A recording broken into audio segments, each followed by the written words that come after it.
우리 신앙의 길에는 늘 유혹이 있습니다. 눈에 보이지 않는 성공과 편리함을 쫓도록 하는, 그리고 세상의 가치와 타협하고자 하는 그런 유혹이 반드시 따라오죠. 그 길은 잠시 달콤해 보일 수 있습니다. 근데 결국 하나님 앞에서는 무서운 결과를 낳고 맙니다. 왜냐하면 하나님께서 가장 싫어하는 것이 바로 죄이기 때문이죠. 어느 정도 싫어하실까? 그것은 독생자 예수 그리스도를 십자가에 못 박혀 죽음으로 우리를 구원해 주실 만큼 그렇게 죄를 미워하시는 거예요. 저는 죄는 결코 가볍게 여기지 않으셨다는 증거가 바로 십자가입니다. 오늘 우리가 함께 살펴볼 에스라 9장의 말씀은 바로 그러한 타협의 결과가 어떤 죄로 이어지는지를 알려줍니다. 이 말씀은 바빌론 포로 생활을 마친 이스라엘 백성이 고향 예루살렘으로 돌아온 이후의 이야기입니다. 에스라는 제사장이자 율법학자로서 두 번째 귀한 무리를 이끌고 돌아온 지도자였습니다. 그는 하나님의 말씀을 연구하고 또 가르치고 그 말씀대로 살기를 힘썼던 그러한 사람이었습니다. 그러나 예루살렘에 도착한 에스라가 마주한 현실은 너무나도 충격적이었다는 거죠. 백성들, 또 심지어 지도자들까지도 하나님의 명령을 어기고 이방 민족과 합쳐져 있는 거예요. 합쳐졌다는 것은 곧 통혼하면서 큰 죄를 범하고 있었습니다. 이때 에스라는 그 죄의 심각성 앞에 무너지고 말합니다. 그는 하나님의 말씀 앞에 떨면서 또 백성들의 죄를 마치 자신의 죄처럼 안고 눈물로 회개를 합니다. 그리고 자신의 신앙만 지키면 되는 것이 아니라 공동체 전체가 거룩해야 한다는 공동체 의식을 그는 마음에 두고 있었습니다. 이 본문은 오늘 우리에게 중요한 질문을 던져줍니다. 죄에 무감각한 세상 속에서 또 하나님의 백성은 어떤 태도를 가지고 살아가야 될까? 그것을 생각하는 시간이 됐으면 좋겠습니다. 그리고 에스라의 기도를 통해서 우리는 하나님 앞에서 죄를 어떻게 직면해야 할까? 그리고 참된 회개가 무엇인지 함께 살펴보는 시간 되기를 원합니다. 첫 번째는 회개란 죄를 변명 없이 고백하는 것으로부터 시작합니다. 어쩌면은 정말 당연한 말일 수 있습니다. 그런데 인간은 망각의 존재라는 거죠. 좋은 기억은 쉽게 사라지고 또 고통 속에 기억은 애써 외면하면서 그렇게 살아갑니다. 그러나 그 중에서도 가장 치명적인 망각은 바로 과거의 잘못을 반복한다는 거죠. 하나님께 불순종했던 과거, 또 은혜를 외면했던 날들, 그리고 얼마나 쉽게 주님을 떠났는지를 잊고 살아가는 것이야말로 어쩌면은 우리 인생에서 가장 큰 위기일 수 있습니다. 바벨론 포로에서 돌아온 이스라엘 백성은 얼마 지나지 않아서 다시 죄의 길로 나아가게 됩니다.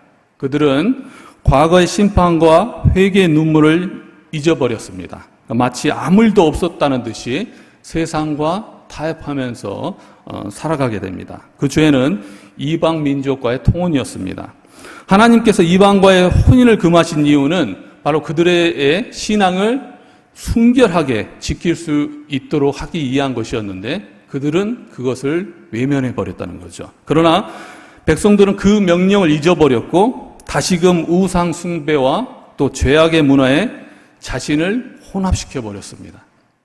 문제는 이 일이 처음이 아니었다는 것입니다. 오늘 7절의 말씀을 보면은 길긴 한데 한번 읽어보겠습니다. 시작. 우리 조상들의 때로부터 오늘까지 우리의 죄가 심함에 우리의 죄악으로 말미암아 우리와 우리 왕들과 우리 제사장들을 여러 나라 왕들의 손에 넘기사 칼에 죽으며 사로잡히며 노략을 당하며 얼굴을 부끄럽게 하심이 오늘날과 같으니이다.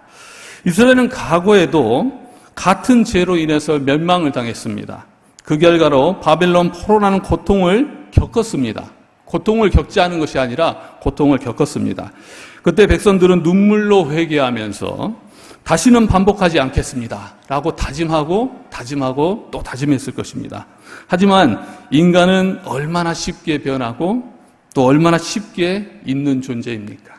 조금의 평안과 안정을 맛보자 회개의 결단도 또 고통의 기억도 희미해져 버렸던 거예요. 죄는 다시 반복되었습니다. 죄는 그렇게 습관처럼 다시 그들에게 자리 잡기 시작했던 거예요. 이 모습은 마치 오늘 우리의 현실과도 닮아 있습니다. 우리도 죄 가운데 무너졌다가 다시 회복되고 또 눈물로 결단하지만 시간이 지나면 다시 죄에 물들어갑니다.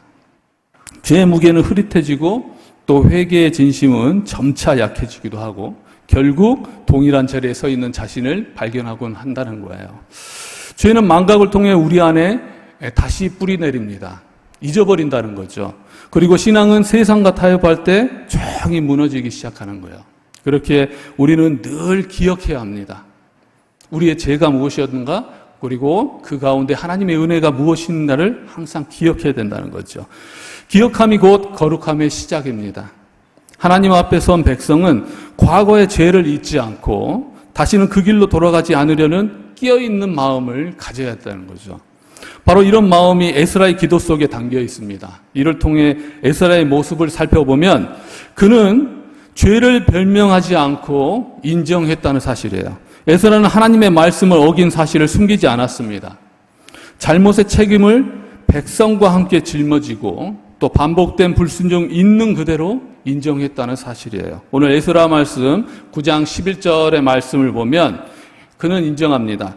이는 이방 백성들이 더럽고 가증한 일을 행하여 이 끝에서 저 끝까지 그 더러움으로 채웠습니다.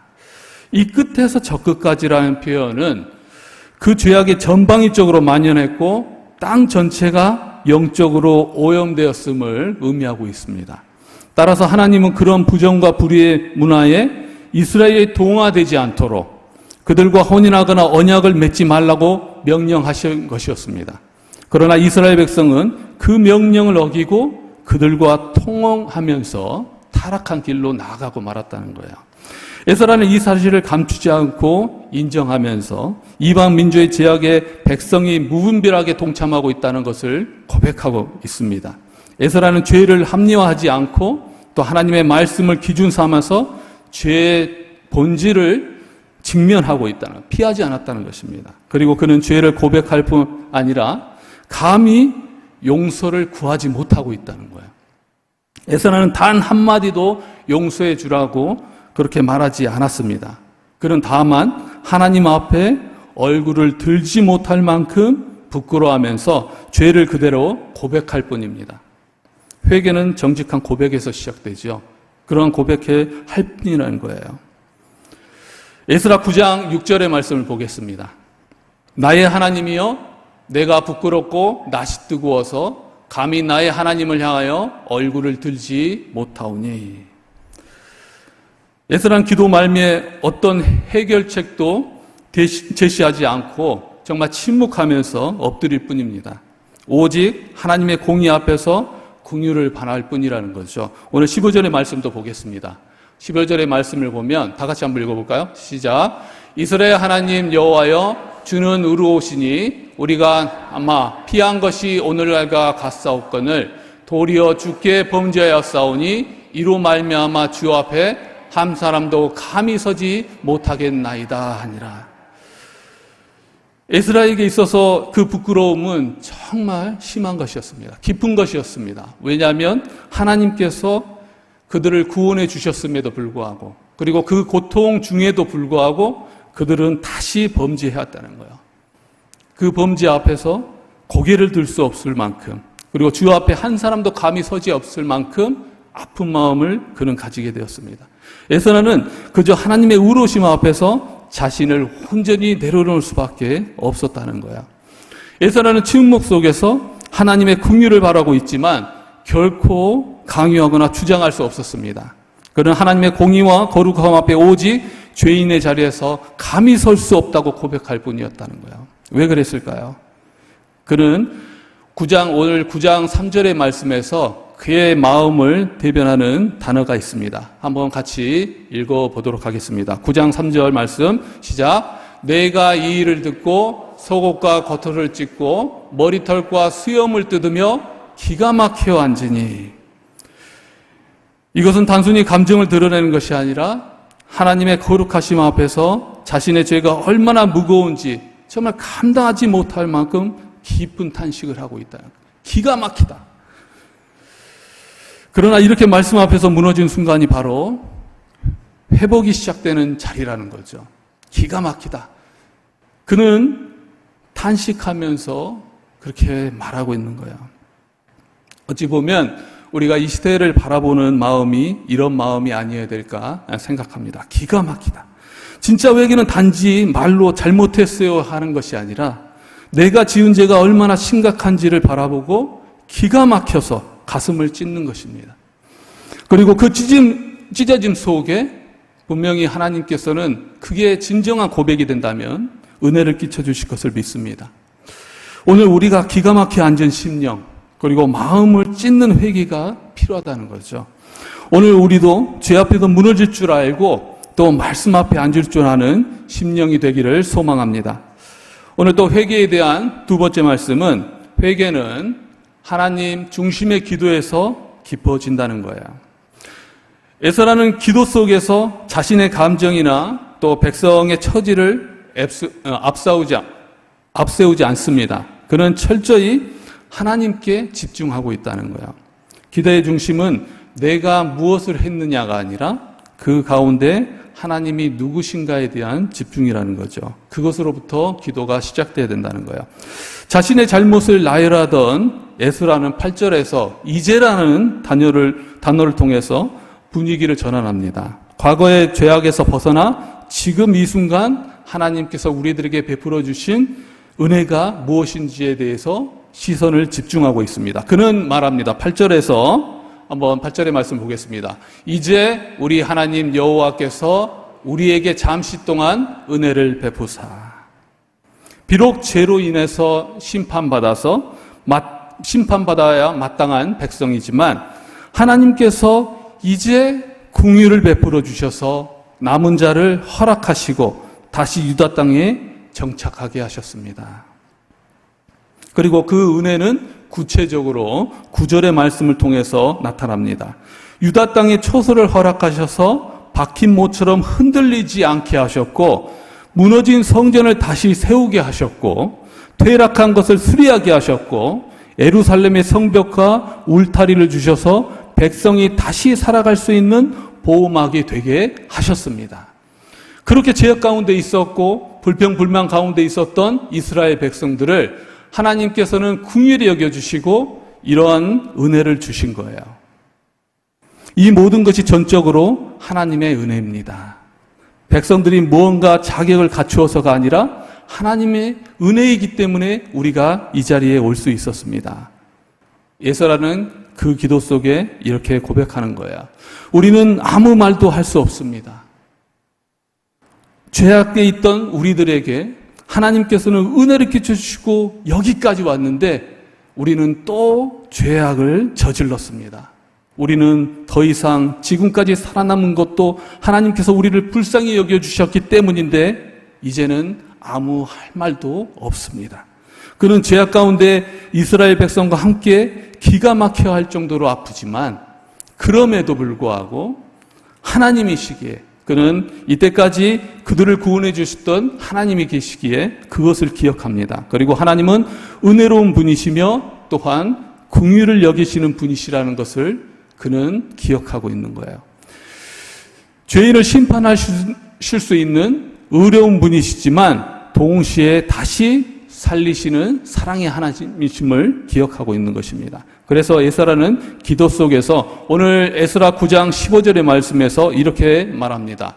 우리 하나님이여 주의 의로우심을 따라서 라고 부르짖고 있는 거예요. 그는 하나님의 의로우심을 두려움으로만 보지 않고 소망의 근거로 삼습니다. 죄의 자리에서 돌이킬 수 있는 유일한 길은 바로 하나님의 성품에 있다는 것을 그는 고백하고 있는 거예요. 이것이 바로 하나님 중심의 기도입니다. 하나님의 거룩하심, 하나님의 말씀, 하나님의 은혜와 긍휼을 깊이 묵상할 때 하나님 없이는 안 된다는 이 시대의 간절한 필요를 우리는 느끼게 된다는 거예요. 그리고 그 앞에 겸손히 엎드리면서 이 시대를 놓고 그리고 공동체를 놓고 다음 세대를 놓고 기도하게 된다는 것입니다. 기도란 무엇입니까? 우리 자신을 보고 하는 것은 기도가 아닙니다. 바로 하나님을 본다는 거예요. 하나님께서 이루실 것을, 지금의 죄악에 있는 우리의 모습을 보는 것이 아니라 하나님을 바라보면서 기도를 하게 된다는 거예요. 우리의 기도가 회복되기 위해서는 에스라처럼 다시 하나님께 시선을 돌려야 합니다. 우리가 하나님 앞에 내세울 말도 없고 자격도 없다고 그렇게 느끼고 있을 때 바로 그 절박한 자리에서 하나님의 은혜가 임할 것을 믿습니다. 그리고 자격이 없다고 느낄 때 오히려 하나님 앞에 더 가까이 나아가시기 바랍니다. 자신의 연약함을 그대로 고백하시기 바랍니다. 그 순간이 하나님의 은혜를 가장 깊이 경험할 수 있는 자리이기 때문입니다. 왜냐하면 하나님은 의롭고 거룩한 분이시지만 동시에 긍휼과 자비가 풍성하신 분이기 때문입니다. 하나님은 자격 있는 자보다 은혜 없이는 설 수 없습니다라고 고백하는 자를, 그렇게 기도하는 자를 기쁘게 받으시기 때문이라는 거예요. 그래서 기도를 시작할 때 내가 원하는 것이 무엇인지 말하기 전에 하나님이 어떤 분이신지를 먼저 바라보십시오. 하나님은 공의로우시며 동시에 긍휼이 풍성한 분이십니다. 그분의 성품을 기억하며 기도할 때 우리의 기도는 더 깊어지고 또 하나님의 뜻에 더 가까이 나아가게 됩니다. 그리고 기도를 통해서 내가 지금 하나님과 어떤 관계에 있는지를 다시 돌아보시기 바랍니다. 기도는 단순한 요청이 아니라 하나님과의 관계를 회복하는 가장 깊고 거룩한 자리입니다. 기도가 회복되면 우리의 마음도 삶도 다시 정돈된다는 사실이에요. 그리고 오늘 말씀 세 번째는 회개는 개인에서 시작되지만 공동체로 확장된다는 것입니다. 에스라는 백성들의 죄를 들은 후에 깊은 충격을 받았습니다. 그리고 탄식했습니다. 그리고 저녁 제사 시간에 이르러 마침내 회개의 기도를 시작합니다. 오늘 말씀 에스라 9장의 말씀을 보면 다 같이 한번 읽어볼까요? 5절의 말씀부터 한번 읽어보겠습니다. 저녁 제사를 드릴 때에 내가 근심 중에 일어나서 속옷과 고소를 찢은 채 무릎을 꿇고 나의 하나님 여호와를 향하여 손을 들고 말하기를 나의 하나님이여 내가 부끄럽고 낯이 뜨거워서 감히 나의 하나님을 향하여 얼굴을 들지 못하오니 이는 우리의 죄악이 많아 정수리에 넘치고 우리 허물이 커서 하늘에 미침이이다. 아멘. 나의 하나님이여. 그는 하나님을 멀고 막연한 분으로 부르지 않습니다. 나의 하나님으로 고백하고 있다는 거예요. 나의 하나님은 어떠한 하나님이십니까? 바로 개념이 아니라 자신의 삶에 실제로 역사하셨던 하나님, 그의 눈물과 기도 가운데 응답하셨던 인격적인 하나님이시라는 거예요. 근데 동시에 이 나의 하나님은 나만의 하나님으로 국한되지 않습니다. 6절을 보면 우리의 죄악, 우리 허물이라는 단어에서 알 수 있듯이 에스라는 개인의 하나님을 넘어서 또 세상을 창조하신 하나님, 온 이스라엘의 하나님, 또 역사를 다스리시는 하나님으로 고백하면서 그 앞에 무릎을 꿇고 있다는 거예요. 그리고 회개는 곧 공동체 전체를 향한 중보로 확장됩니다. 그리고 중요한 단어가 나옵니다. 8절부터 말씀에서 보면 나의 하나님은 우리의 하나님으로 바뀌게 됩니다.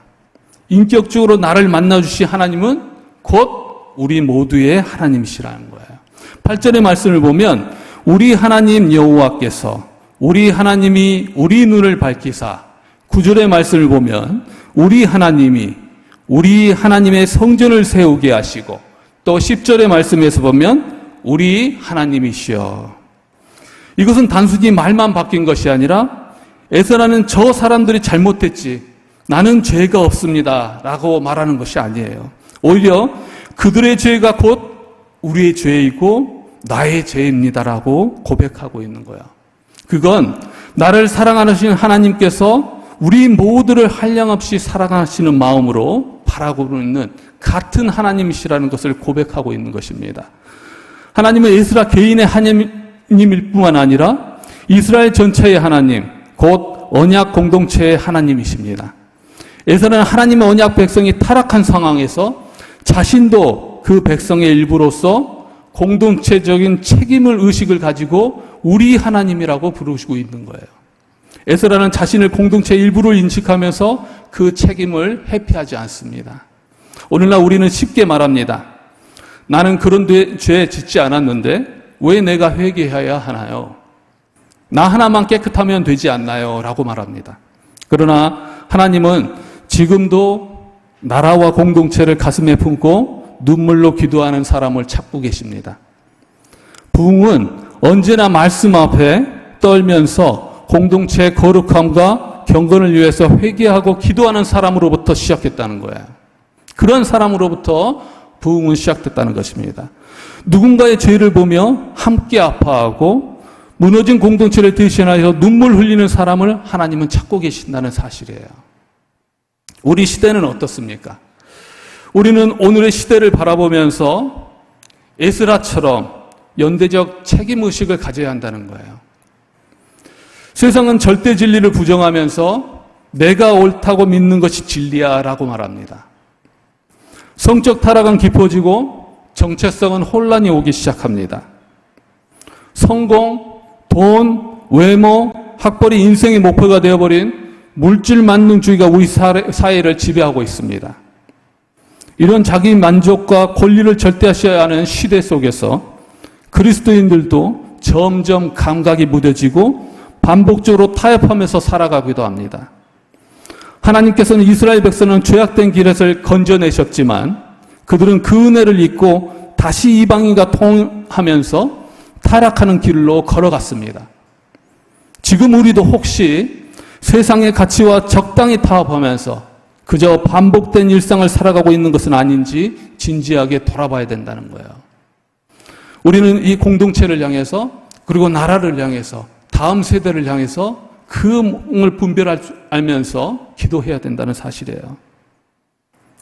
만약 그렇다면 이런 시대에 우리는 어떠한 가치 기준을 가져야 하고 또 회개를 통해서 회복된 우리가 될 수 있을까?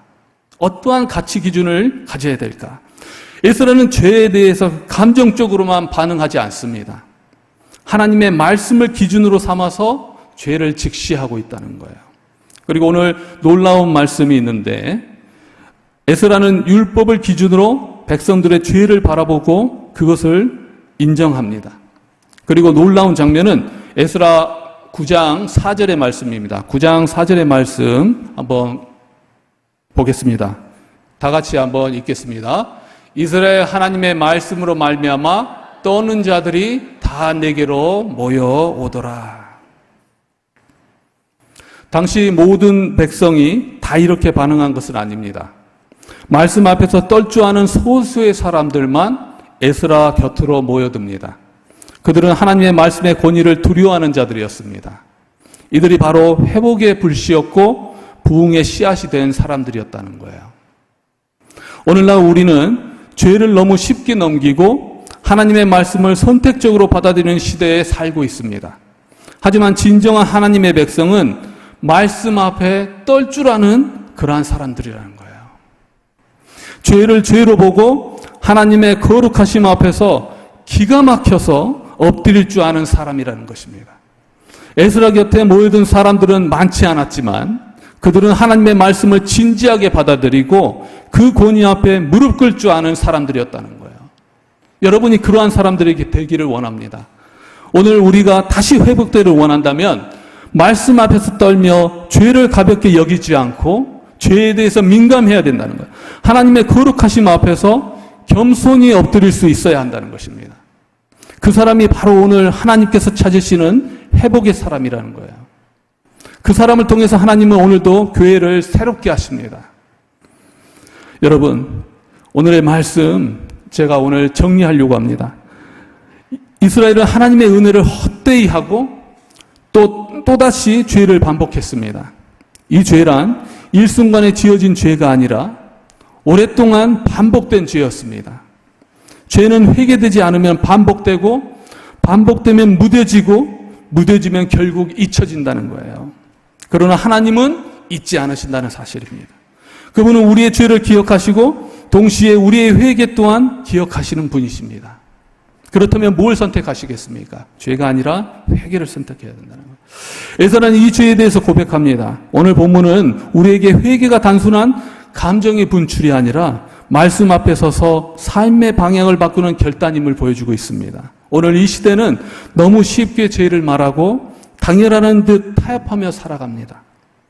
하나님의 말씀은 들려지지만 떨 줄 아는 마음은 점점 사라지고 있다는 거예요. 그러나 오늘 우리 안에도 에스라처럼, 정말 에스라처럼 죄 앞에서 기가 막혀서 무너질 줄 아는 마음, 그리고 하나님의 말씀 앞에서 떨 줄 아는 경외심, 그리고 무릎 꿇고 손들어서 엎드릴 줄 아는 간절함이 다시 살아나기를 소망합니다. 그러므로 오늘 다시 주님 앞에 나아갑시다. 우리가 하나님 앞에 엎드려 아무 말도 할 수 없는 죄인의 자리, 자격도 없고 조건도 없이 오직 은혜만을 바라보는 자리에 나아간다면 하나님은 결코 그 기도를 외면하지 않을 것을 믿습니다. 우리의 회개가 말뿐 아니라 눈물과 태도, 겸손과 믿음으로 드려질 때 하나님의 긍휼은 다시 우리를 일으켜 세우시고 회복과 부흥의 길로 인도하실 걸 믿습니다. 우리 다음 세대를 위해서, 공동체를 위해서, 그리고 나라를 위해서 다 같이 기도하는 시간 되길 원합니다. 이 은혜와 회복이 오늘 우리의 삶 가운데 다시 시작되기를 주님의 이름으로 축원합니다.